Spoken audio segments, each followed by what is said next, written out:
Bom dia, na graça e na paz de nosso Senhor e Salvador Jesus. Eu sou o pastor César Cavalcante e mais uma vez, para a glória de Deus, está no ar mais uma edição do debate da Rádio Musical FM, no oferecimento da Faculdade Teológica Bethesda, da Rádio Musical FM.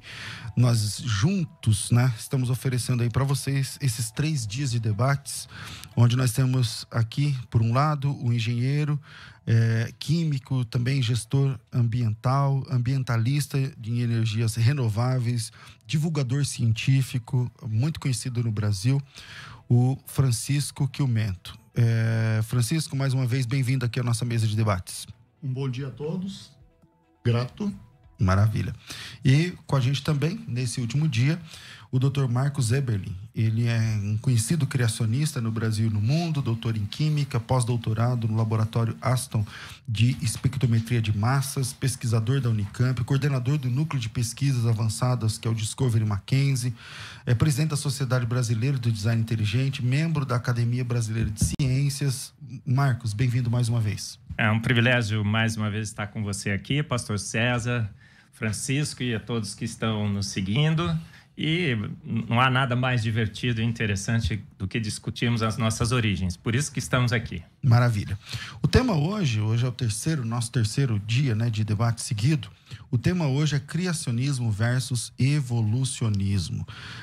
Formas de vida, modificações ao longo do tempo ou estruturas criadas prontas. Então vamos lá. Formas de vida, modificações ao longo do tempo ou criados prontos. Como a gente falou, como a gente está fazendo desde o início, então vou começar com o Francisco Quilmento. Só quero falar para você que está acompanhando pelo YouTube, pelas redes sociais, por favor, divulgue aí, publique, dê um like, se inscreva, se adicione, não sei, cada rede é de um jeito, torne-se um seguidor, seja como for, mas também divulgue para as pessoas, especialmente que gostam de discutir dentro da comunidade acadêmica. Francisco, você tem seus 5 minutos de início já. A evolução dos seres vivos é a descendência com modificação. É a mudança das características hereditárias de uma população que nós, até com alguma dificuldade, classificamos na nossa cultura científica como espécie. Esse processo é que faz com que as populações modifiquem-se e se diversifiquem. A diversificação a gente tecnicamente chama especiação. É uma população que se divide em duas que não são mais intercruzáveis. Esse processo faz com que o conjunto de seres vivos no tempo, o conjunto de seres vivos que existe num espaço, num determinado período, ao longo dessa sucessão, vão se alternando. Aí que a gente não tem uma fauna e uma flora de um período que vá se repetir no outro, e assim como desse período que eu citei, é diferente de um anterior. E os motores do processo evolutivo são, basicamente, a mutação, que causa uma modificação, vamos usar um termo bem simples, brusca, e a deriva genética, que causa modificações progressivas e como eu diria, é estocástico, tem que explicar. Por exemplo, numa população vai começando a aparecer uma cor de pelo num mamífero. Uma cor de olho numa... Uma mudança lenta, mas que no decorrer de um longo tempo... Isso, e ela não causa uma modificação bruta. E sempre são regidas pelo ambiente, que inclui, vamos dizer, a Terra, com todos os seus variáveis, os outros seres vivos e, às vezes, a própria população. Por exemplo, na seleção sexual.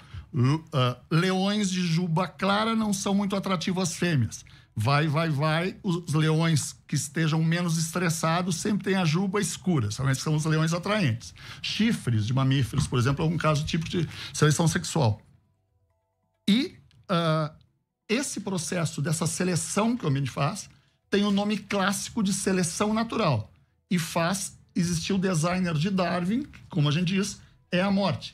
As formas que não são aptas ao meio nessas variáveis que eu apresentei são extintas. Não duram até o próximo. Consegui já encerrar hoje, batendo o recorde em relação... Quanto tempo você usou? Só porque eu não vi. Mas tudo bem. Então, talvez uns 3 minutos. Isso, deve ter dado uns 3. Talvez uns 3 minutos. Tá bom. Então, se você deu por encerrado, tá bom. Vamos lá. Marcos Eberlin, você tem seus 5 minutos aí para falar. Eu vou repetir aqui. Formas de vida, modificações ao longo do tempo ou criados prontos?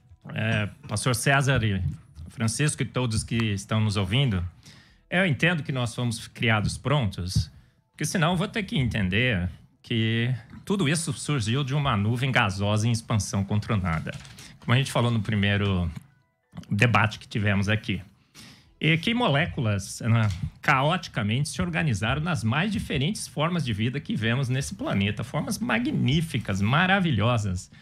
Com uma complexidade irredutível, com uma beleza sem par, com uma funcionalidade incrível, sofisticadíssimas.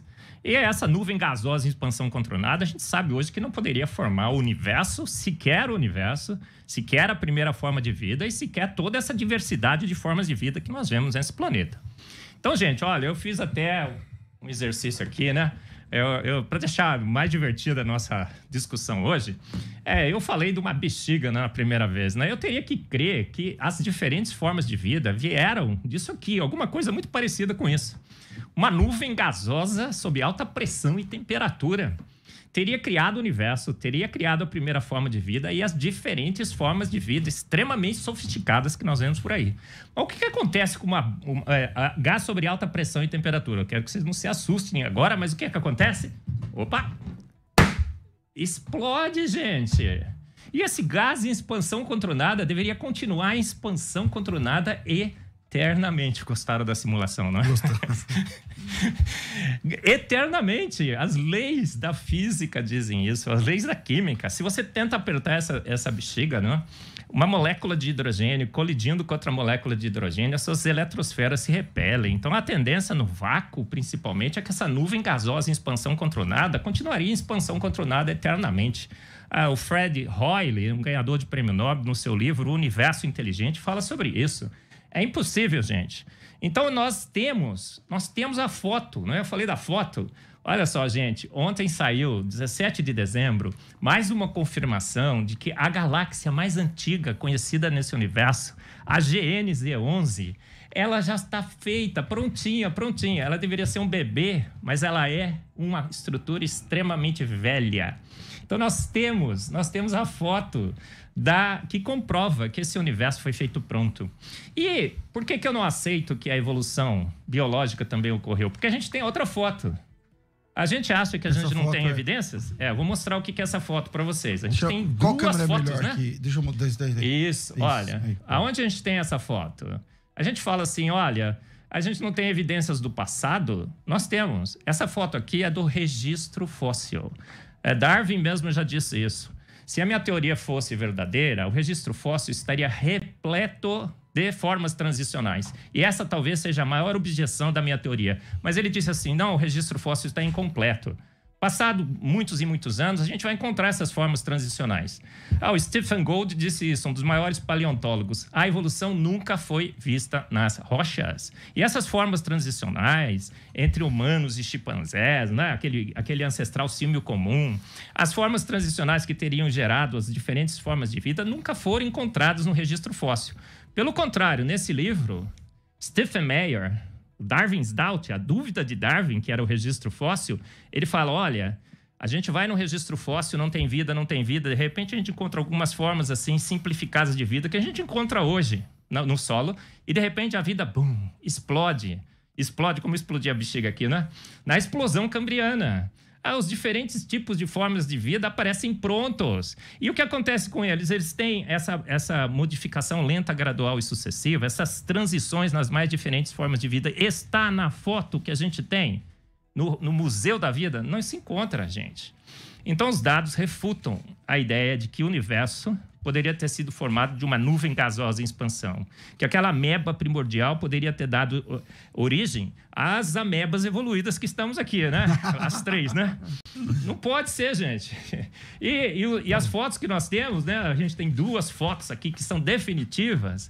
As fotos que nós temos no registro fóssil, o registro fóssil Museu da Vida refuta a evolução. A gente nunca encontrou as formas transicionais entre chimpanzés e humanos a partir daquele ancestral símio comum. Não encontramos as formas transicionais para morcego e tantas outras formas de vida. Então, os dados me impedem de concluir que a evolução fez a vida. Nós fomos feitos prontos. Ok. Vamos lá. Agora a gente vai no estilo de perguntas e respostas, conforme a gente tem feito esse modelo e está funcionando. E, mais uma vez, parabéns aos nossos debatedores que têm aí, com muita educação, se comportado durante esse período. Vamos lá. Francisco, você tem a sua vez. Obrigado, Darwin, por tê-lo colocado na minha mão. Por Boltzmann, Eberlin, o que diabo tem a ver uma coisa que a gente já colocou no primeiro dia, que é o teu designer já ter criado o universo pronto e não ter havido gases agregando tal. A forma de vida toda especial que você colocou, o primeiro ancestral universal, Luca, você colocou no segundo dia. No segundo dia, a Eberlin apresentou. Tem até um texto com um tom bíblico. De uma forma de vida que tem todos os mecanismos, com evolução a partir desse ser. Por favor, a sua foto do registro fóssil. Obrigado. Todas as formas no tempo são fixas? Todas são fixas? Onde é que está uma baleia azul no Cambriano? Onde é que está um mamute no Permiano? Se elas são fixas, as 8,7 milhões de espécies hoje vivas no planeta, na escala já de configuradas como sendo bem definidas, com a sua dissertação bem clara, sua descrição em dissertações, que é o tipo de paper que se faz para ser vivo, na escala de 1.300.000, onde é que estavam todas essas no passado que você apresenta? Agora, a pergunta que eu tenho para fazer com você não é propriamente essa. É o seu designer tão capaz e competente botou todo o maquinário celular lá atrás, numa célula, e agora ele se torna um artesão atrapalhado que tem que ficar montando cada um desses seres vivos, célula por célula. Onde antes era um engenheiro que, como você mesmo apresentou, construía máquinas automatizadas e mecanizações, agora ele tem que montar peças por peças repetidamente. Ele deixou de ser um engenheiro que planeja, que projeta, um bom designer, para ser um artesão que monta coisas. Vamos lá. Francisco, o que nós vemos no registro fóssil? As formas aparecem prontas e algumas desaparecem prontas. Se ele decidiu fazer tudo de uma vez, ou se ele fez ao longo do tempo, há uma discussão sobre isso. Inclusive, tem amigos, né, cristãos que acham que Deus fez um criacionismo progressivo. Eu não sou dessa linha.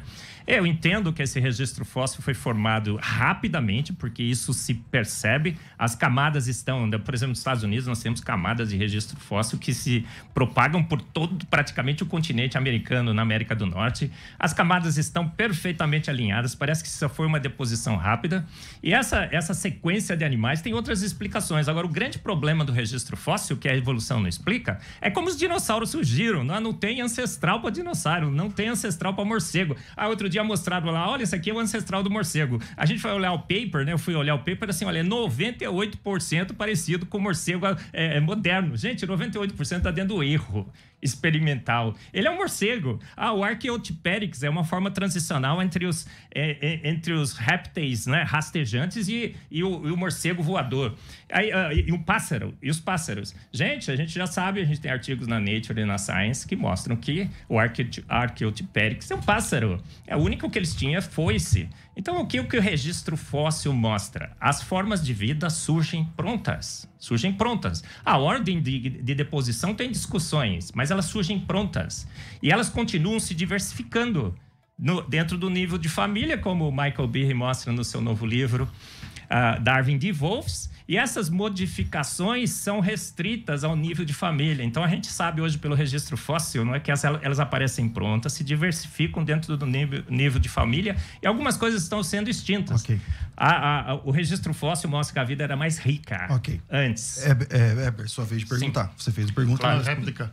Oi? Réplica. Tá bom. Claro. Bom, ele permitiu algumas vezes, agora é sua vez de permitir. Com certeza. Com certeza. Archaeopteryx para aves. Dinossauros. Você não encontra no Cambriano um dinossauro. Você encontra no Permiano um proto-dinossauro. Aí no Triássico você vai ter dinossauros, inclusive com graduações de números de dedos. Mas nota, você diz que em cada uma dessas camadas surgem essas... Vamos nos concentrar. Faunas. Muito bem. O teu designer teve que ser de novo incapaz de criar um mecanismo que você mesmo apresentou na origem da vida, que produz essas formas continuamente, e ele tem que, em cada período histórico, cada camada de deposição, cada estratigrafia, montar de novo. Ele continua apresentando incompetência. Ele perdeu capacidades que ele tinha na origem da vida. E eu não entendo agora como é que o teu designer deixou de ser inteligente. Onde antes era um designer das lacunas, para um designer competente das lacunas, passou a ser um designer com lacunas de competência. E eu não entendo onde é que você quer chegar com isso. Posso comentar de novo? Rapidinho. Eu aceito uma tréplica. Assim, gente, é interessante que agora o Francisco está tentando discutir como que o designer fez, quais são as características, quais as intenções, se ele é perfeito, se ele é imperfeito. Bacana, Francisco. Quando a gente chega nesse nível, não tem problema. A gente sabe que foi um designer, não sabe? E a gente vai discutir como é que ele fez, se ele é imperfeito, se ele não é. Mas as evidências de que foi ele são imbatíveis, não são? Agora é sua vez de fazer pergunta. Sim. A pergunta não poderia escapar, a gente já até falou ontem, né, Francisco? Sim. Aquele ícone da evolução, Francisco, a gente vê lá, né, aquele ancestral símio comum evoluindo em humanos, e que talvez há 6 milhões de anos atrás, 10 milhões, há controvérsias. Um ancestral símio comum se divergiu, não é, em chimpanzés e humanos, e então nós somos primos, parentes próximos dos chimpanzés. Você acredita nisso? E quais evidências que você teria para confirmar essa sua crença? Anatomia comparada, indiscutível. Graduações cada vez mais crescentes de novos fósseis sendo descobertos, que vão muito além disso, montando uma árvore muito mais complexa que simplesmente aquela imagenzinha sequencial, que é sempre o vício criacionista da escada. A evolução não se dá em escada, se dá em árvore. E genética. E não adianta dizer que a porcentagem está numa determinada posição, que a genética faz shift. Há mudanças de posições e até fusões de cromossomas. Como se observa vastamente, por exemplo, nos equídeos, que não tem nada a ver com a evolução humana. Você poderia refutar a evolução humana, você não poderia, com isso, refutar todos os outros braços da evolução, os ramos, os clados. Respondido. Sim, olha, gente, eu vou falar, eu tenho no meu livro, né, o Fomos Planejados, a maior descoberta científica de todos os tempos, um capítulo. Eu vou lançar uma edição revisada com mais evidências ainda, né? Que mostram cientificamente que a gente não tem parentesco algum com chimpanzés. Pessoal, descansa em paz, o chimpa não é teu humano, e a ciência mostrou isso. A gente é diferente 1% em genética, né? no nosso genoma. Tiraram 18% dos chimpanzés, 15% e 28% dos genomas para fazer essa comparação. E essa comparação foi feita na parte que era semelhante. Hoje a gente tem dados que mostram que essa diferença é de 4% a 44% diferente, dependendo da forma que você compara. Gente, esse é um Big Bang evolutivo. Mesmo que fosse 1%, só são 600 mil pares de bases. E Haldane já fez esse cálculo, disse que no máximo, em todo o tempo da evolução entre chimpanzés e humanos, a gente poderia só ter 2.000 mudanças. Nós somos 80% diferentes em proteínas, nós somos 100% diferentes no cromossomo Y. A fala e o raciocínio dos humanos excedem em ordens e ordens e ordens de grandeza a capacidade intelectual dos chimpanzés. A gente tem diferenças absurdas. A anatomia, essa é a ciência da parecença, né? A ciência da parecença. Parece, então é. Comparar ossinhos, né? Olha, parece. Essa é a ciência da evolução, mas a ciência molecular, ao nível molecular do DNA, das proteínas, refuta completamente essa ideia de que seríamos parentes de chimpanzés. Absolutamente não. Chimpanzé apareceu pronto, homem apareceu pronto, o registro fóssil mostra isso e as evidências moleculares também mostram assim. Ok. Você quer tréplica? Porque essa foi uma réplica. Quero. Vamos lá. A questão é o seguinte: qual é a base em genética para você dizer por que não se pegou o genoma inteiro? Eu aceito que você até responda, mas antes deixa eu terminar mais um detalhe, porque é uma tréplica. não se pega porque o seu designer, se fosse assim, a genética inteira seria eficiente para desenvolver o fenótipo. Não, ela só usa parte. Por quê? Porque uma grande parte da carga genética que é ineficiente, porque o seu designer não é eficiente, ela se torna inútil porque, inclusive, ela tem resquícios de outras formas de vida que não tem mais atividade nenhuma, incluindo, por exemplo, em N seres vivos conhecidos, restos de infecção de vírus. Você deve estar falando do DNA lixo, né? O Francisco, gente, o Francisco não tem seguido a literatura mais recente. O projeto Genoma Encode Humano mostrou que o DNA lixo não é lixo, é informação pura, é meta-informação, é informação de como usar a informação. E a grande diferença entre os humanos e os chimpanzés está exatamente nesse pretenso lixo. A evolução diz o seguinte: se a evolução é verdadeira, nós devemos ter lixo no DNA. E um designer nunca colocaria lixo. O meu designer nunca colocaria lixo no DNA. Francisco. E as evidências hoje mostram que o DNA não tem lixo. Então, se a evolução necessariamente carregaria o nosso DNA de lixo, e se não tem lixo no DNA, porque essa ideia do DNA lixo já caiu, os introns e os exons e tudo mais, a gente sabe que é meta-informação, faliu a informação, e o meu designer é perfeito, ele não coloca lixo no seu programa. Sua vez de fazer pergunta. Muito bem.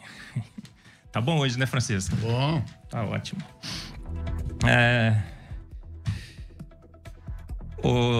Como é que... chimpanzé não fala, certo, Francisco? Falar humano, não. Não. Como é que se desenvolveu a fala para os humanos e essa fala não se desenvolveu para os chimpanzés? A evolução tem uma boa explicação para a evolução da fala humana? O que você acha? Exatamente do mesmo motivo que você tem uma péssima memória rápida. E o chimpanzé é muito melhor que a sua. Por incrível que pareça, pelo mesmo motivo que um golfinho tem um tipo de visão sônica que você nunca vai ter. Qual é a questão? Você está pegando o chimpanzé para o humano. E tem graduações no meio, não do chimpanzé para o humano, do ancestral comum que nós temos com o chimpanzé atual. Então você pega, por exemplo, um Homo erectus que passa 1,2, 1,3 milhão de anos com um cérebro tão limitado que a única coisa que ele faz é uma pedra pontuda. Não é nem um machado, não tem cabo. Uma pedra pontuda. E ele não pode largar aquilo ali, porque senão ele vai morrer. E ele não é mais um chimpanzé. Ele anda, já tem certos instrumentos, e inclusive nos últimos períodos, que pode ser centenas de milhares de anos, já dominava a porte do fogo.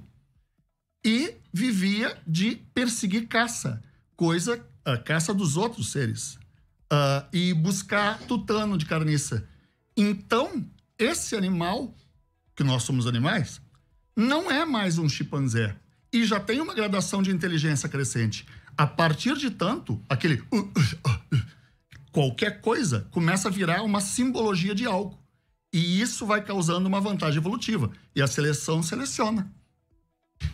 Muito bem, gente. Uma vez eu participei de um congresso, o Discovery Institute nos Estados Unidos organizou entre defensores do design inteligente e da evolução. Inclusive, a gente foi discutir a origem da fala humana. E a grande conclusão do congresso é que a evolução simplesmente não tem a menor ideia, porque é um dos grandes empecilhos para a evolução. Como que o humano evoluiu uma fala tão complexa, tão complexa? E a língua, na realidade original, deveria ser mais complexa. O latim original, né? O latim ancestral é muito mais complexo do que o latim que já existe hoje, né? Ele foi simplificado e tudo mais. E a gente sabe, né, Francisco, que a gente tem que aprender a falar entre 3 a 5 anos, senão você nunca mais aprende a falar, né? Então, a grande questão para a evolução é o seguinte: a gente aprende a falar com as nossas mães. Então, quem foi a primeira mãe que ensinou seu primeiro filho a falar se ela não falava? Então, é um grande mistério evolutivo a fala humana. Inclusive, nós temos um cérebro 4 vezes maior que os chimpanzés, né? Porque a gente tem propriedades cognitivas muito superiores aos dos chimpanzés, inclusive a fala e o raciocínio. A fala e o raciocínio é o grande empecilho, um dos grandes empecilhos para tentar nos qualificar como primos de chimpanzés. Não somos primos de chimpanzés, fomos feitos prontos, chimpanzé como chimpanzé, sem falar, humanos falando uma língua extremamente complexa que está se simplificando. Bom, Francisco, você pode fazer uma tréplica ou você pode fazer a sua pergunta agora? Eu prefiro a tréplica. Manda. Você falou 4 vezes maior. Por que você esquece que talvez tenha tido 1, 2? talvez tenha tido 1,5, da mesma maneira que 3 vezes maior. Por que não deixa aparecer, inclusive que está no registro fóssil e que teria ter sido surgido instantaneamente, e de novo, com o seu designer que passou a ser incapaz, que teve que montar esse ser vivo nesse período. Porque antes ele não existia. Você mesmo afirmou que ele não existe no registro fóssil. Ele surge miraculosamente. Você tem que montá-lo. Seu designer passou a ser incapaz e tem que montá-lo. E aí... Perdão? Não existe transformacionismo. Eu não nasço humano e aprendo da minha mãe. Eu nasço um proto-humano e aprendo uma proto-linguagem humana da minha mãe proto-humana ao longo de centenas de milhares de anos, gradualmente havendo acréscimos. Não existe Pokémon em evolução. Para de fazer surgir coisas miraculosas com passos fantásticos aqui, porque o registro fóssil não mostra passos fantásticos. Francisco, não é... Foi tréplica, agora tem que fazer uma pergunta. Agora ele tem que fazer a pergunta. Tem que fazer a pergunta. Vamos lá. Tá bom, perfeito. Bom, Não, ele tem que fazer a pergunta. Exato. É eu? Não, ele. Não, Francisco. Bom, pega um animal nobre, o mais nobre dos animais. O cavalo é um dos casos mais clássicos de uma evolução gradual, nítida, perceptível, especialmente, e tamanho eu desprezo, no número de dedos. Certo? Essa graduação com anatomia indiscutível, de forma de dente, que os mamíferos têm dentes diferenciados e muito característicos, ordem a ordem, família a família, gênero a gênero, até hoje. Tem um momento no passado que tem o cavalo do amanhecer, o Eohippus. Ele é claramente uma modificação do iracotério. Como é que você diz agora que o iracotério, que você não tem como diferenciar de maneira nenhuma, você não tem dado para fazer isso, de dizer que ele é diferente de uma primeira girafa, de um primeiro rinoceronte? Só pra gente se situar, esse cavalo que você está apresentando, ele é um cavalo ou é uma outra espécie? Você está falando de uma especiação ou de uma mudança, uma acomodação na espécie?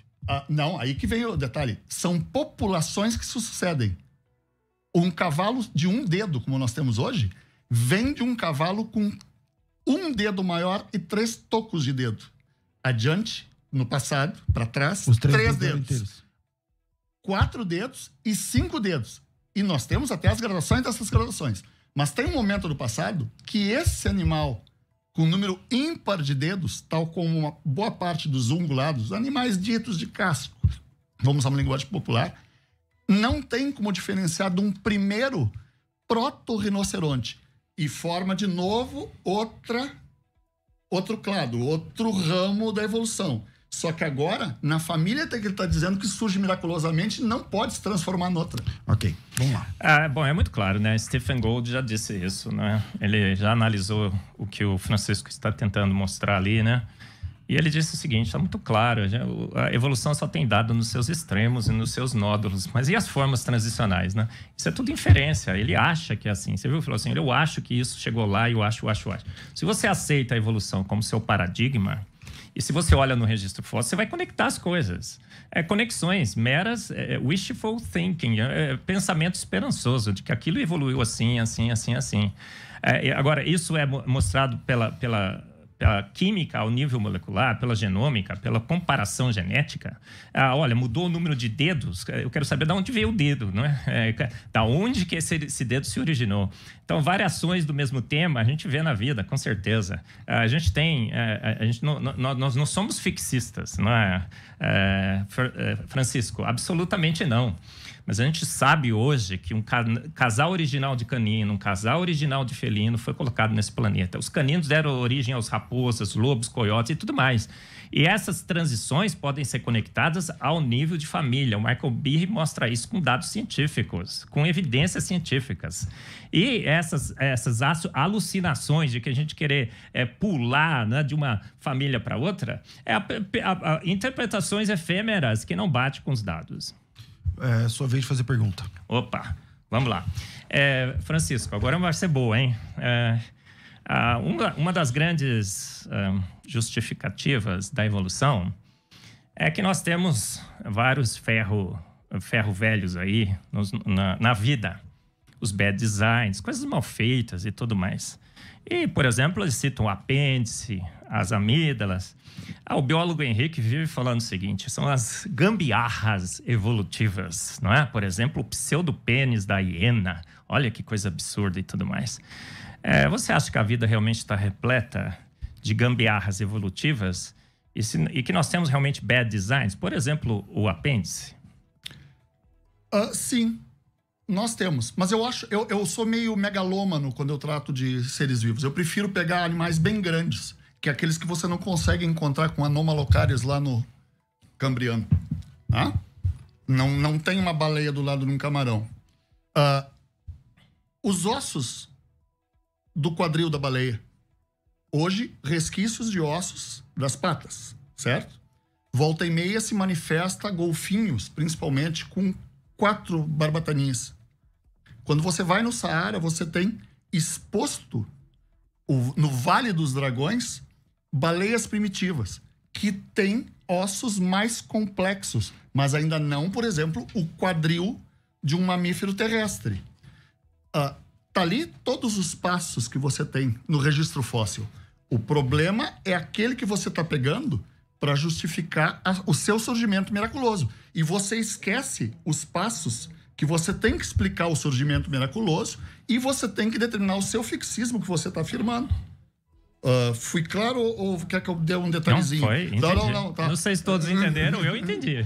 Não, exato. Então você pega assim, hoje gambiarra é o que restou, tal qual um apêndice, análogo ao apêndice em situação, análogo ao nosso cóccix, mas você não pega aquele lá do passado que mostra esse ponto intermediário. Bom, o Francisco falou daquelas patinhas mutantes, né? Que se transformaram, né? Uma barbatana lá qualquer, lá do peixinho, que se transformou numa patinha. O Coelacanth foi o grande exemplo que a biologia usou. Inclusive, existem até em alguns livros de biologia até hoje. Olha lá, tá vendo? A patinha mutante, né? Ela tá barbatana, aquela barbataninha do peixe está se transformando numa patinha mutante. Primeiro que as estruturas são extremamente complexas e extremamente diferentes. Teria um Big Bang evolutivo para transformar uma na outra. No Coelacanth, por exemplo, a gente encontrou o Coelacanth andando nos mares. 200 milhões de anos atrás, ele teria sido extinto, né? E aquela barbatana foi evoluindo na patinha mutante, que estava no livro de biologia. A gente encontrou o Coelacanth nos mares e ele é igualzinho o Coelacanth que estava no livro de biologia, que teria sido extinto há 200 milhões de anos atrás. Eu perguntei do apêndice, mas o Francisco não quis falar do apêndice, né? Depois eu vou ver se eu pergunto de novo para ele na próxima pergunta, mas o apêndice, todos os bad designs, a gente tinha uma lista de mais de 200 bad designs. E esses bad designs, né, essas gambiarras evolutivas foram caindo, uma atrás da outra. Hoje praticamente não tem nenhuma em pé. A gente descobriu, porque não é ignorância, é sabedoria, né, conhecimento, que o que era bad não é bad, é bom, é muito bom. O apêndice é muito bom, eu falo isso sobre ele no meu livro Anteevidência, mas vou perguntar de novo pro Francisco sobre o apêndice. E o pseudopênis da hiena, né, biólogo Henrique, a gente vai marcar um debate com você também. Se você quiser vir aqui, né, o pastor César já está te convidando, não tá? Opa, você não pode. E aí é o seguinte, o pseudopênis da hiena é um órgão magnífico. Eu chamo daquilo lá de um cinto de castidade. Dá à hiena o controle absoluto do acasalamento. Ela só acasala se ela quiser. Nem estupro pode ser feito, não é? E ela encolhe, né, o pseudopênis no acasalamento. Coisa incrível. Por que ele fez assim? Eu não vou discutir, né? Porque senão a gente vai discutir aquela coisa, né?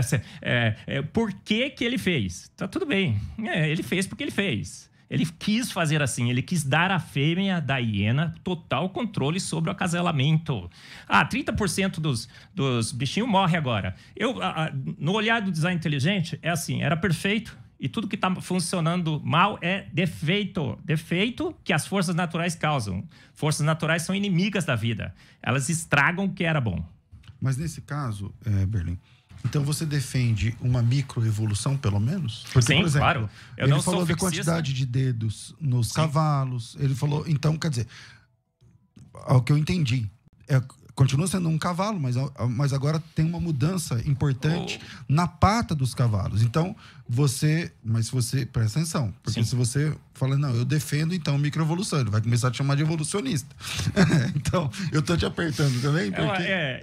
Eu não gosto do termo evolução, e o Francisco eu acho que deve concordar comigo, porque é lógico que os biólogos entendem evolução de diferentes formas, inclusive quando você perde alguma coisa, você evolui.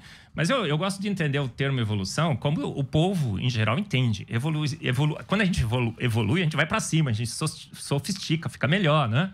Então, dentro dessa interpretação que é legítima de evolução, o que acontece com a microevolução não é uma evolução, né? Ela não cria sistemas novos, ela não cria novas proteínas, ela não cria novos sistemas metabólicos, nada de novo debaixo dos céus. Foi criado por processos evolutivos. É modificação do mesmo tema, informação genética pré-existente, variações dentro do mesmo tema, como o próprio Francisco falou, número de dedos na pata do cavalo. E essas modificações dentro da própria espécie, se a gente quiser olhar para o lado teológico, a própria Bíblia já falou, segundo a sua espécie, segundo a sua espécie, segundo a sua espécie. Espécie, hoje a gente entende em biologia, que é a família. A família da biologia hoje é a espécie que a Bíblia estava falando, não é? Do ponto de vista teológico. E essas diversificações já estavam pré-programadas pelo designer. Ok. Espera aí, me perdi aqui. Quem vai fazer pergunta? Eu sei que é sua vez de falar, não sei se é de responder ou de perguntar. Acho que a vez é do Francisco. É sua, então. A questão é o seguinte, eu acho interessante que agora a natureza está causando prejuízos à vida. E você defendeu desde o primeiro momento que todo o universo era pronto, maravilhoso para a vida. Mas eu não vou entrar nesse detalhe porque não é o tema de hoje. A questão toda é a seguinte, o acréscimo não ocorre, mas o acréscimo, por exemplo, de chifres na cabeça de um bode é uma coisa óbvia que acontece. O acréscimo de dedos na nadadeira, na protopata de um parente do selacanto, que não tem a ver com esse que está agora aí, também é um acréscimo de componentes. E não tem a ver com degeneração. Por outro lado, o maquinário celular, um determinado protozoário que perde a mitocôndria e consegue viver nas vísceras de um cupim, perdeu o seu maravilhoso maquinário celular perfeitamente desenhado de um engenheiro perfeito. E agora está funcionando melhor.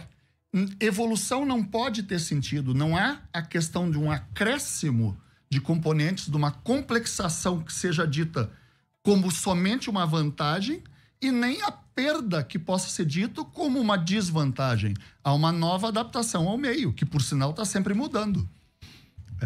Aí nós vamos concordar, né, Francisco? Parece que o Francisco concorda comigo, então, que o que acontece são diversificações dentro do mesmo tema. Eu não estou preocupado de saber quantos dedinhos tem. Eu quero saber de onde veio o dedo, né? O número de dedos é definido pelo plano corporal. Uma pequena mudança nas informações genéticas. Você pode ter mais dedos ou menos dedos.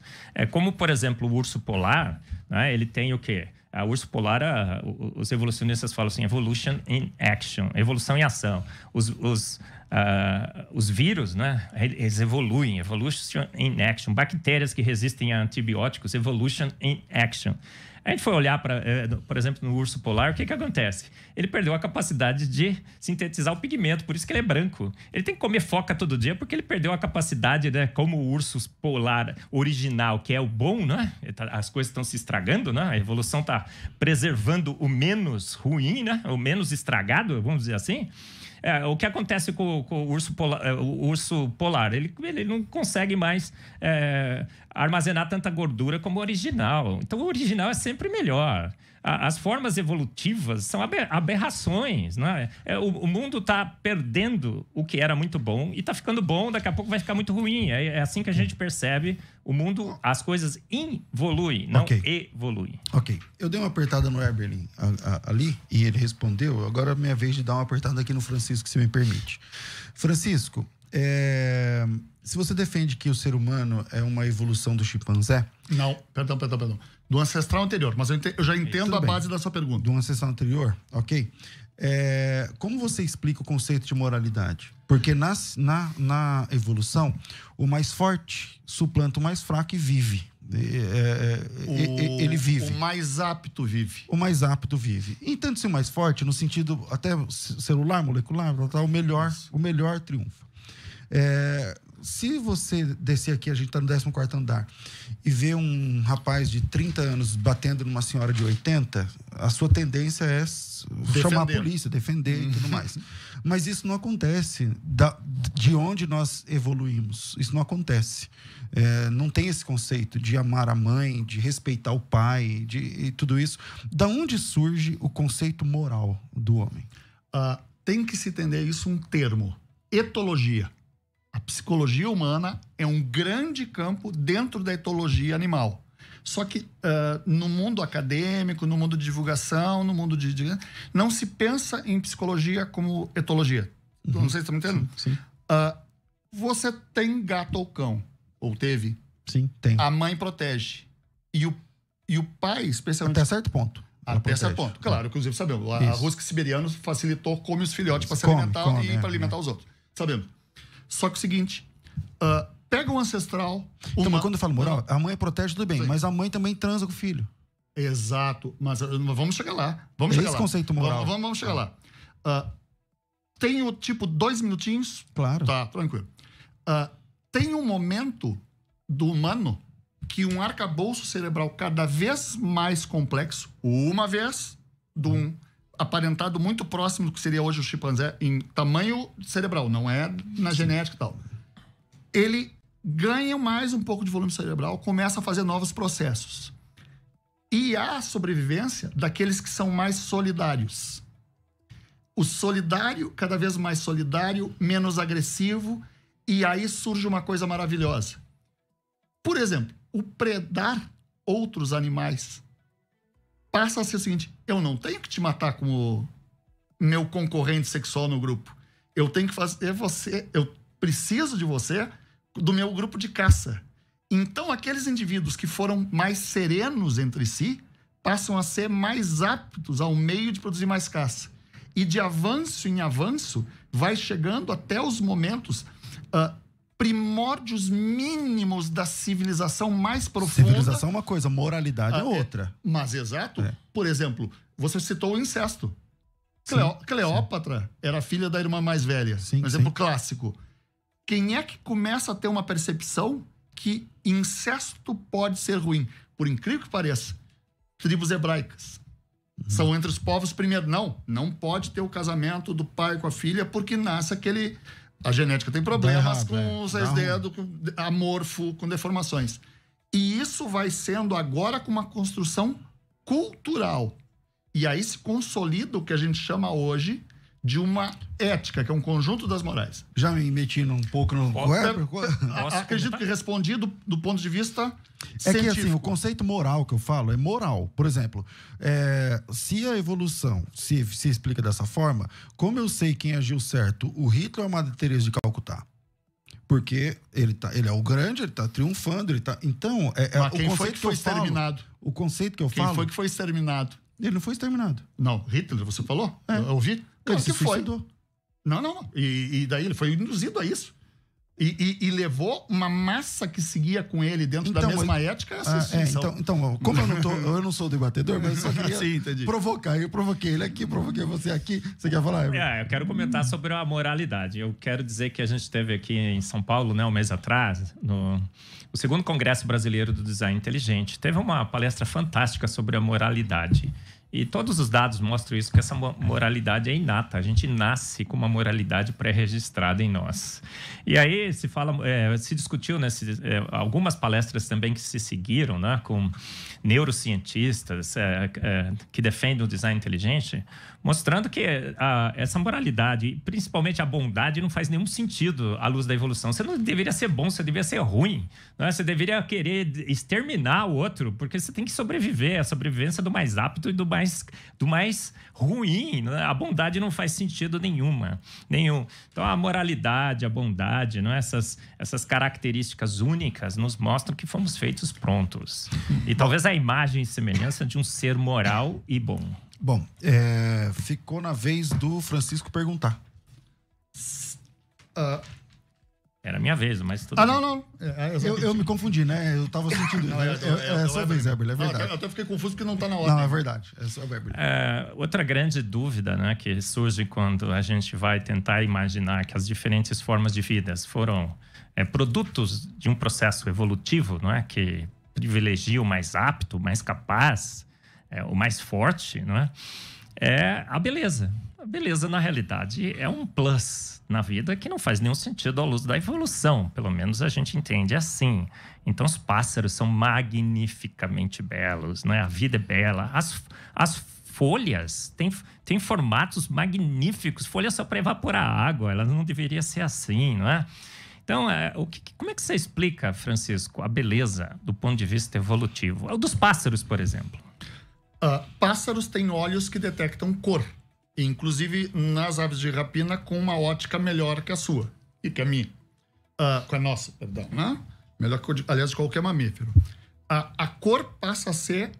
As penas passam a ser não só mais a proteção térmica, que é a origem delas, não mais também apenas estrutura para voo, para formar um corpo sustentante, como passa a ser um atrativo às fêmeas dessa cor. Inclusive surgem os rituais. Só que nota, eu acho que ninguém considera um urubu bonito, e nós estamos falando de ave. Por outro lado, esqueça o visual. É que nós, como animal humano, somos muito visuais. Vamos pensar em cheiro. Nós nos agradamos dos ésteres, por exemplo, de flores, sabemos disso, né, com químicos, ou da formação química, das flores, que atraem determinados insetos. Porém, há flores cuja polinização não é feita para insetos que sejam atraídos por um cheiro que seja agradável ao humano. E é um cheiro de fezes, porque são polinizadas por moscas. Então, a apreciação de beleza na natureza, eu não acho uma hiena bonita. As hienas entre si se acham bonitas, se acham atraentes, até por agressividade. São mecanismos também. A agressividade junto a outro macho que mostra qual é o mais forte. Então, é sempre uma subjetividade humana e, em evolução, dizer isso é perigoso. Porque não é o mais forte. Uma formiga isolada não é mais forte que qualquer pássaro que ela consiga predar na Amazônia. Mas ela consegue formar uma coletividade, que é um tipo de comportamento etológico que faz ela ter vantagem. Então, é novamente o mais apto, não o mais forte, o mais belo, nem algo mais que seja simplesmente uma visão humana. Bom, a gente está indo para o final. Então posso só concluir? Olha, segundo o Congresso Brasileiro do Design Inteligente, nós temos uma palestra magnífica sobre a beleza e como ela não faz sentido à luz da evolução. O pássaro macho é mais bonito? A gente tem pássaro macho e fêmea, que o casal são extremamente bonitos. E tem casal que são feios, dois, marrons, né? Do ponto de vista humano, como o Francisco falou. Darwin disse isso, olha, só contemplar as penas do pavão me deixa perturbado, porque ele não entendia a luz da evolução, o pavão. O pavão, a fêmea não enxerga as cores. O Francisco falou de seleção sexual, né? Diz que a pavô seleciona o pavão mais bonito. Não seleciona, ela seleciona o que tem o melhor canto.